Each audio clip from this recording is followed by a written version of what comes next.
Heads, finalmente um dos clássicos incontestáveis da galáxia volta a ser retratado aqui no Metal Relics do United by Metal. Vamos falar sobre o Heaven and Hell do Black Sabbath.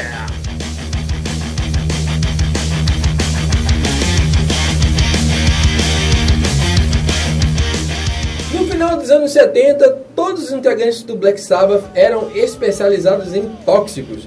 Todos eles eram verdadeiros bebuns de esquinas, mas o Ozzy gostava de ser o mais doidão. Ele era o farrapo humano da banda. Ele estava realmente num período totalmente incontrolável, ao ponto de Tony Iommi tomar a decisão de mandar ele passar bem. Na verdade, ele não fez isso. Ele, como ele é um cara bacana, ele pediu pro Bill Ward avisar o Ozzy que ele estava fora da banda, e foi assim que aconteceu. E os caras estavam à procura de um vocalista, né? Mas o Tony Iommi é um cara tão bacana que ele ainda procurou o Ozzy por 2 ocasiões, e aí vamos fazer o nosso disco novo, cara. Não quero não, então tá bom. Beleza. Tinha a pressão da gravadora, né? O empresário deles também, o Don Warren, tava ali querendo que os caras fizessem um álbum novo e tal. E aí a Sharon, né, sugeriu o nome do Ronnie James Dio. Quem diria, né, cara? Como as coisas são, né? Uma das grandes coisas que ela fez nesse planeta Terra é ali. E por quê? Porque o Rainbow tava ali, o Rich Blackmore queria fazer um lance mais comercial, e o Dio, epa, aqui não, mano, aqui é metal, papai. Vazou fora. Tava sem banda, e o Black Sabbath precisava de um vocalista. Reza a lenda que os caras já tinham se encontrado uma vez aí em um bar, trocado uma ideia para fazer um projeto novo e tal, né? Mas enfim, existem muitos boatos relacionados a uma grande banda como o Black Sabbath, né?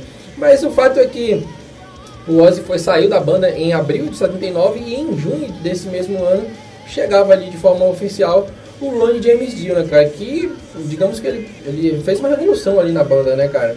O Tony Iommi, ele fala que quando o Dio chegou, tudo era diferente, né? Obviamente um vocal diferente, mas era uma atitude diferente, era uma postura, uma maneira de tratar a música diferente, que isso possibilitou para eles mudar totalmente a forma de criar a música, né? Quando você olha para uma banda grande como Black Sabbath, que fez o sucesso que fez nos anos 70, lançando 5, 6 álbuns, 7 álbuns ali, até aquele momento, né?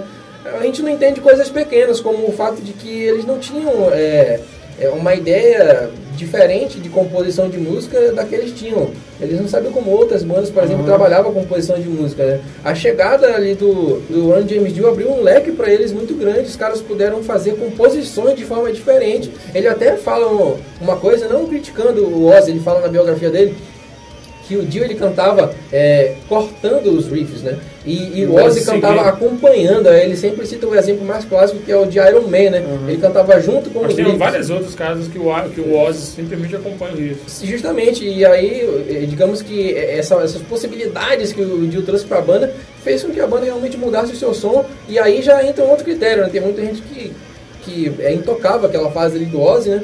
Mas o fato é que, musicalmente, houve sim uma evolução impressionante na sonoridade dos caras, né?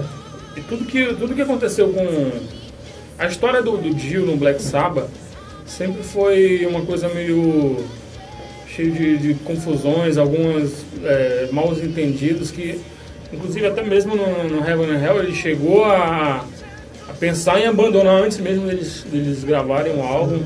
Geezer chegou a sair da banda. Sim, nessa época. Ele estava se divorciando, né? Precisava resolver esses problemas. Chamaram o Craig Gruber para a banda, né? Para participar da composição das músicas e tal. Mas ele passou pouco tempo. E aí chamaram o Geoff Nichols. E aí depois o Geezer Butler voltou para a banda. E aí o Geoff Nichols saiu do baixo e foi pro teclado. Ainda bem, né? Porque o Geoff Nichols passou muito tempo no Black Sabbath, nas fases mais difíceis, sempre mandando bem ali no teclado, velho. E depois que o álbum foi gravado, começaram a turnê. Mesmo antes, o Dio já não batia, o santo dele com o Bill Ward já não batia mais.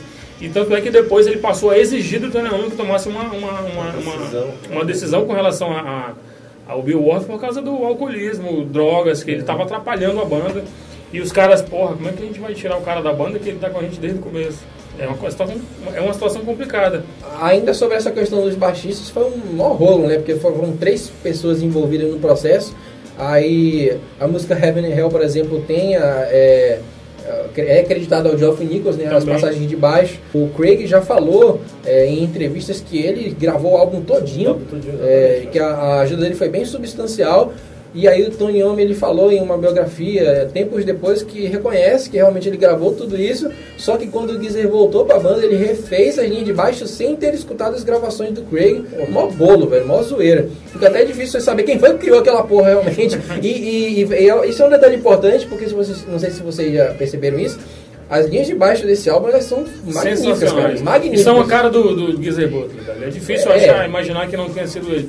Como o próprio Tony Iommi falou, que ele regravou, é isso? O Tony Iommi falou que ele refez tudo sem escutar as gravações que haviam sido feitas pelo Craig. É muito a cara dele, as linhas de baixo. Tem músicas assim que são carregadas pelo baixo, e mesmo quando a guitarra tá comendo solta, se você for prestar atenção no que o baixo está fazendo, é zoeira, é acrobacia, é muito bacana. Cara. Mas enfim, o fato é que os caras entraram ali no Criteria Studios, gravaram o álbum em 25 de abril de 1980, chegava às prateleiras de todo mundo, o disco com aquela capa maravilhosa, Heaven and Hell, com a sua, bem curtinho, no disco tem aqui um pouco mais de 30 minutos, mas é uma porrada sonora que era bem diferente de praticamente tudo que o Black Sabbath havia feito anteriormente com o senhor Ozzy Osbourne. Mas como vocês já citaram, né, o Dio, a entrada dele mudou o Black Sabbath, né? A gente vê, por mais que os últimos álbuns com Ozzy, a gente até acho que já citou aqui o próprio Never Say Die, que já tinha perdido muito, né, do brilhantismo, vamos dizer assim, é um álbum fraco da carreira do Ozzy. Technical Ecstasy também mas eu acho legal. Mas assim mesmo, exatamente, Technical Ecstasy, mas assim mesmo, é um outro Black Sabbath com o Dio, né, e começa das próprias composições, né, que se você for ver até em termos de letras, se for comparar, claro, só o Heaven and Hell, que é o pontapé, vamos dizer, inicial, né, da fase pós-Ozzy, com que era as letras anteriores, as letras eram pessoais, eram letras, né, mais sombria. E a maioria delas escritas pelo Geezer Butler. Exatamente. Né? E ali as composições tanto na forma mesmo de musical, da parte instrumental, que mudou bastante, né? Já vejo a diferença, como nas próprias letras, né? Que aí o Dio puxou muito pra característica dele. Ele escreveu todas as letras, na verdade. Ele escreveu todas as letras e até as músicas também ele fez com o Tony Iommi, né? E possibilitou também muito mais liberdade, mas aí também eu acho que a presença do Ozzy não influenciaria nisso. Mas o Tony Iommi viaja nesse álbum, né, cara? Ele tem músicas assim que ele fica solo, né? Eu costumo falar que esse álbum, ele abriu uma nova era do Black Sabbath, logicamente, né? Pela coisa, literalmente falando, mas em termos de assim, o Black Sabbath, eu considero, em uma grande parte ali dos anos 70, uma banda, apesar de genial, rústica. Sim. Entendeu? E aí o Tony Iommi, ele acabou refinando ali na parte final da era do Ozzy, e eu acho que com o Dio, o leque que se abriu era uma coisa tão mais interessante, tão mais, sei lá, que permitiu que o Tony Iommi fizesse talvez até certos experimentos, mas que ali eu acho que o Black Sabbath virou uma banda classuda, virou uma coisa de heavy clássico mesmo, isso, entendeu? E eu acredito muito isso ao estilo, assim, aquela coisa que fluía da cabeça do Tony Iommi, tendo a voz do Dio como referência, né, cara? Que interessante isso aí. Assim, parece que libertou ele, né? Isso, eu considero, entendam o que eu quero falar. Aqui no Heaven and Hell, pra mim, começa a fase do Sabbath que eu mais gosto. Gosto da fase com Ozzy, gosto. Mas eu prefiro daqui em diante, se tiver que escolher, eu prefiro escutar o Black Sabbath, até a fase que passou Ian Gillan, Glenn Hughes, Tony Martin, que eu gosto pra caralho. Mas daqui pra frente, eu acho que o Tony Iommi, eu acho que ele se firmou. Ele mostrou pro mundo, ele disse pro mundo que ele era foda mesmo, fazendo aquele tipo de som mais rústico com Ozzy. Mas então ele sabia fazer um negócio mais técnico também. Não, e ele é foda. Ele era foda, que tanto é que anos e anos depois, quando foi lançado o The Humanizer, o álbum é brutal, a guitarra pesadíssima, riffs altamente pesados. E só pra demonstrar que ele era foda mesmo. E é bacana assim que naquela época ali tava rolando o que? New Wave of British Heavy Metal, né? E, pô, é como se o Black Sabbath tivesse ali meio na moita, não, parado, né? Isso, e aí ele viu tudo acontecendo ali, não, pera aí, o que tá acontecendo, né? Deixa eu mostrar como Nós inventamos essa bagaça aqui e é assim que se faz. Os caras vieram revolucionando novamente. Eu vejo dessa forma, eu acredito muito nisso, cara. O álbum ele abre com Neonites. Neonites, que é a primeira música do álbum, mas ela foi a última música a ser feita, né? Interessante. E foi justamente a música que tem as contribuições do Geezer Butler e tal. E é uma música culta, né? E logo na seguida vem Shield of the Sea, que pra mim é uma das melhores composições E que é a primeira música que eles escreveram juntos, depois que o Dio entrou na banda.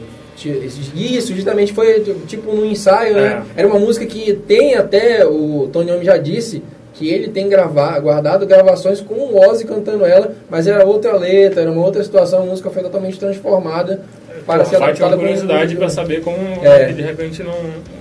Mas, pô, assim, o Children of the Sea é uma música que, não sei, cara, você não consegue imaginar ela em outra fase, né, do Black Sabbath, mas aí já até sai um pouco da fase Ozzy, né? É uma música que, sei lá, cara, tem muito a cara do Dio, assim. Também acho. Lembra até as passagens melódicas de voz, lembra até um pouco da fase do Rainbow. É uma música muito espetacular, cara, que já traz pra banda um lance mais épico, né, cara? É uma música realmente grandiosa e impecável, que começa dedilhadinha, assim, uma música bem climática. A letra também já fala mais sobre você abrir os olhos para a realidade. Que tá de vir, o fim. Isso. É bem interessante. Foi um mundo caótico e tal. Aí na sequência vem Led vamos dizer assim, que a faixa até mais... Hard rock pra caramba, outra música que o baixo chama atenção pra caramba, domina ali, mas é uma música muito querida por muita gente, eu acho uma música sensacional. E depois vem Heaven and Hell, né, cara, que não é porque é só a faixa título, não é porque ela foi o hit do álbum, não, é porque ela é foda mesmo, né, cara. É aí que a simplicidade mostra a sua importância, né, cara. Um riff simples, cara, aquela que qualquer pessoa que tá começando a tocar guitarra ali pode reproduzir o começo da música, mas e daí, né, cara? Música... Criar é que é foda. Criar um negócio bem feito. É aí que tá, né? Aí você... Não adianta você sair detonando a guitarra que se o negócio não vale a pena, né, cara? E a linha de voz, digo até mágica do Dio, cara. E o baixo mostrando, de novo, né, ali no fundo, presente, mostrando até um lance meio improvisado, sei lá, você imagina os caras no estúdio tocando aquilo ali, pensando, e aí, como é que vai ser a próxima parte da música? Mas enfim, o resultado final da música é espetacular, né, cara? O grande clássico da banda, né? Depois vem Wishing Well, que é uma música boa, mas que está, digamos que abaixo das músicas anteriores, né? E logo depois vem Diane, né, cara? Diane não tem como você falar muito. Paulada. A música é perfeita, cara, a música sensacional. E Diane é outra que eu acho que, como você falou, também eu não consigo ver ela em outra fase do Black Sabbath que não tenha sido com o Dio, né? Sim, e ali você vê também a sutileza do Geoff Nichols ali, cara, o seu papel ali nos teclados, criando a atmosfera da música. A música é espetacular. Depois vem Walk Away, que pra mim, sim, essa é a música mais fraca do álbum. Lembrando que a gente tá falando de um álbum perfeito. Então, Walk Away aí, jogada na discografia de muita banda, chama atenção pra caramba. E o álbum, ele se finaliza com Lonely is the World, que essa é a eu faixa. Acho maravilhosa, cara. Essa é a faixa que todo álbum quer pra ser o seu encerramento, né, cara? É a canção que diz pra que o álbum veio e por que você vai sentir saudade dele, né, cara? É possível você sentir a dor ao escutar essa música, a dor de que o álbum vai acabar, né? Você sentir o desespero, caramba, vou ter que voltar para aquela realidade. E a letra dela também te machuca mais ainda, porque é uma letra onde o Dio tá falando do quanto esse mundo é difícil. Ao mesmo tempo você é reconfortado por uma viagem espetacular de guitarras. Eu acho que é a música que o Tony mais fica viajando lá. E, pô, a música é espetacular. É emocionante a música. Sobre a Lonely the World. Um tempo atrás eu devo ter lido, né, nessas mil edições que de repente, né, o álbum afinal tá fazendo 36, fez 36 anos esse ano, né? Então, cada ano que passa, vamos dizer, se alguém vem falar alguma coisa dela, e o cara fala assim, né, que na Lonely the World é aquele clímax de pôr do sol indo, aquele dia se acabando, exatamente, você diz, o dia acabou, mas daqui a pouco vem outro. É verdade. A capa do álbum, ela é uma arte chamada Smoking Angels, de um artista chamado Lynn Curley. E, as músicas desse álbum já foram coverizadas por muita gente, né? New Nights foi coverizada por Iron Savior e pelo Queensryche. Heaven and Hell foi coverizada pelo Stryper e pelo Manowar. E Lonely is the World foi coverizada pelo John Land no seu álbum Unlocking the Past. Esse álbum ele representou uma volta do Black Sabbath totalmente, porque ele foi o terceiro álbum mais bem sucedido comercialmente da banda, ficando atrás apenas de Paranoid e Master of Reality. Ele vendeu pra caramba nos Estados Unidos e vendeu muito ao redor do mundo, que rendeu uma turnê mundial pros caras, a primeira vez que a banda foi pra Alemanha também, com o Dio, e os caras fizeram uma turnê ali nos Estados Unidos, que foi acompanhada pelo Blue Oyster Cult, né? Que foi gravada, né? Uma das apresentações foi gravada. Sim, ela foi exibida no cinema, numa sessão de cinema, rendeu um vídeo sensacional. Enfim, um álbum perfeito, um dos álbuns irretocáveis. A gente não pode esquecer que ainda, quase que no início da turnê, o Bill Ward realmente resolveu sair. Em Minnesota, o último show que ele fez. E eles trouxeram o Vinny Appice para completar a turnê e completar a história da banda. Né? Todo mundo ali tinha dado um tempo nas bebidas, né? Bill Ward era o único que continuava alucinado, e ele também alegou que pra ele era difícil subir ao palco sem Mr. Ozzy Osbourne. Paciência, né? Ele saiu. E hoje em dia, vejamos, né? Vejam só você. Foda. Parece que o jogo virou, não é mesmo, Bill? Mas enfim, pra mim é um dos poucos álbuns irretocáveis aí do heavy metal. Pra mim esse é perfeito. Long live Ron James Dio. É isso aí. É isso aí, pessoal. Assim no canal para metal. Valeu.